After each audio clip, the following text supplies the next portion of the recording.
Talk 107.3 FM WBRP.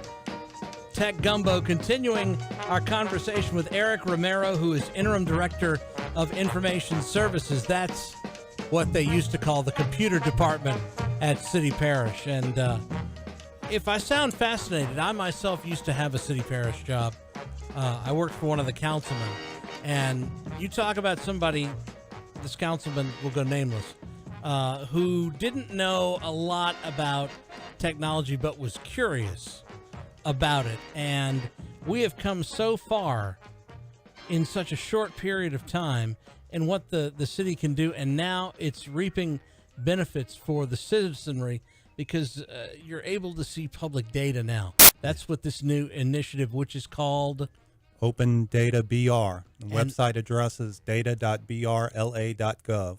And real quick, just sum up real quickly, what is it all again? Sure. Again, it's putting the data into the hands of the public. So we have data sets out there, the raw data that the public can now filter and visualize the way that they want to, that's important to what they view their needs are in City Parish.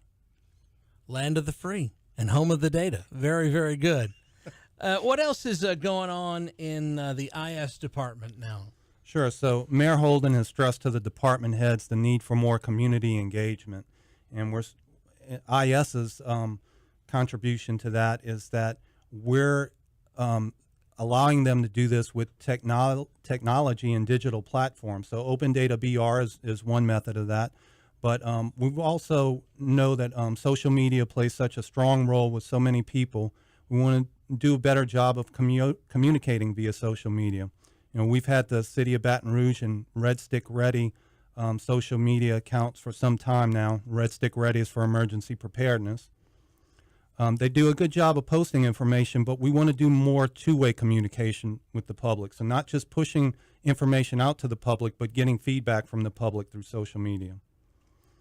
That's awesome. You know, we did a fair amount of research on this to develop policies to assist the departments moving forward with social media. Of course, they were, even though social's been around for a while, the departments were still a little leery in moving into the social media arena, just because they're a little bit nervous about how to interact with the public through social media. So now we have these policies in place. And we reached out to municipalities that are strong in the social media space to craft these policies. One of which is City of Boston, which used social media very effectively during the Boston Marathon bombing, which during that event, the national media was basing their reports on what the Boston government was pushing out via Twitter.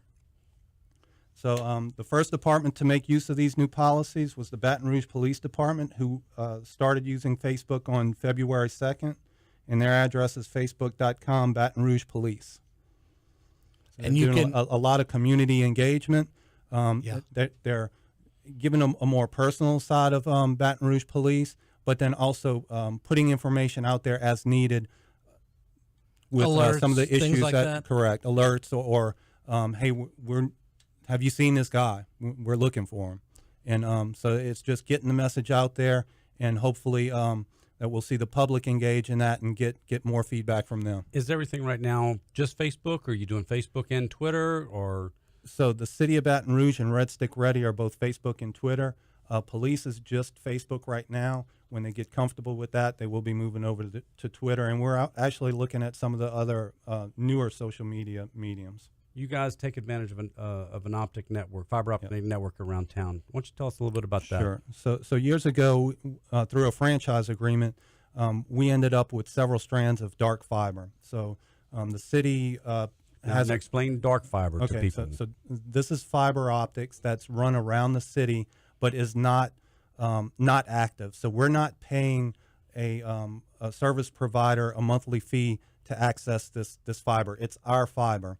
We do have to pay for the equipment to what we call light it up or to make it active. And we're upgrading that equipment this year. We've had this ring.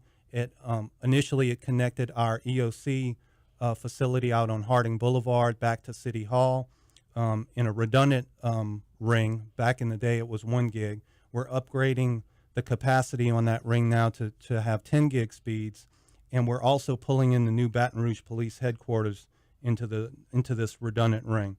You know, the mayor has been a big proponent of public safety in Baton Rouge, and now all the public safety agencies will benefit from that increased capacity and redundancy, because out at our EOC campus, fire department is there, EMS is there, and the mayor's office of Homeland Security is there as well. And a lot of people aren't realizing that BRPD, which used to be over, I mean, they still are to a degree. They're over here off of South Street. The Mayflower building. But actually, Right. as of 2 weeks ago, all the personnel have been moved out to the Old Woman's Hospital location, the new headquarters. I go by there, and I know that it's the new police headquarters, but you look at it, and you're like, has anybody moved in? Yeah. It's this massive building compared to what we're used to. Look at seeing all the from- cars in the parking lot in the back. That's when you start that's where seeing they the are. activity. And then they're doing they're doing the renovations over there to get it ready for full-time access over there. But all the folks have been moved out of Mayflower. I believe they still have a few computer systems left in there, and they're working on getting those moved out to the new complex. Okay, so you guys are going to be doing some upgrades on the Wi-Fi network? Yep. So besides the optical network, we're looking at upgrading our Wi-Fi network, which has I want to say it's 10 years old now, maybe. So right now we have Wi-Fi out at our EOC and in some areas of City Hall. So we're looking at expanding that access to encompass all of City Hall, the EOC with newer Wi-Fi technology, but then also expand it out to other governmental buildings. And for the record, this is not public Wi-Fi. This is intergovernmental, right? It's actually both. So we do have a guest wow. account in at both facilities, to where if the public comes in, they can hop on the guest network, get some basic internet service. But when they get on the guest network, it'll go strictly to the internet. They won't be able to see any of the city That's servers correct. or anything like It's that. completely separated from the city network. I got you. And also secure, so that you can't go to sites that are inappropriate or anything like that. That's correct. Now, that's why I said it's limited internet access, because we do filter out what they can go to. Oh, okay, so there's some sort of restraint. Correct. Thank goodness. Okay. So in the last segment, whenever we were talking about how Eric got started with the city, we were talking about legacy systems and database programming and things like Right. that. And so now he was telling us just a few minutes ago about this ERP selection process that they're going through to replace these legacy systems within the city parish government. So Yep. Eric? So our legacy mainframe system is a COBOL system that runs our financial, human resources, and procurement processes. I was actually with the company that wrote that software, and when they downsized their Baton Rouge location, the city hired me on to help support the system. And 20 years later, here I am choosing the next system. It's a massive project because it involves all the departments in the city, and it's a very expensive. It will be a very expensive project. But the new software is going to increase our business processes tremendously, because it's increasing efficiencies throughout city parish. By having streamlined electronic workflow, we're not going to be pushing paper anymore. A lot of times we have paper sitting in a stack that nobody knows what the status of this contract is. And we have to make calls and calls and calls to find out the status. Now with this workflow, we'll be able to see on a screen, hey, it's in this person's desk and they're waiting for this, or maybe they need additional information, and we'll get automatically notified that they need that information before the process can continue. And this isn't just 3 interns and you that's going to be doing this kind of work, is it?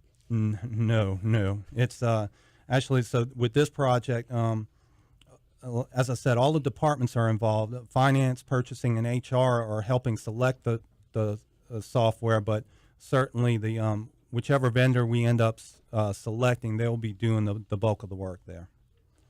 And So I mean, we're talking companies like an SAP, like an IBM, those kind of things. This isn't. Yes, we opened it up to really everybody out there. We went out for RFP, it's a really, but it's really massive, big project. Massive system. How long of a project is this going to take to roll this out? So we started last year the selection process. We went out for RFP. We had 12 responses. We have it whittled down to 4 vendors that we're seriously looking at right now. We hope to have that vendor selected in this year and then start implementing this year as well. Eric Romero, thanks for joining us this afternoon. It is your tax dollars at work upgrading the city and the mainframe and the network and all the other capabilities, and now data available on the website. Data.brla.gov. It's the Open Data BR platform. And Gulf South Technology Solutions is at GulfSouthTech.com. 225-216-2169. And you can win by using the word cloud on Facebook at Facebook.com/GulfSouthTech. Microsoft Office 2013 Professional. To Talk 107.3 FM WBRP, Baton Rouge's local talk and information leader, Tech Gumbo. Thanks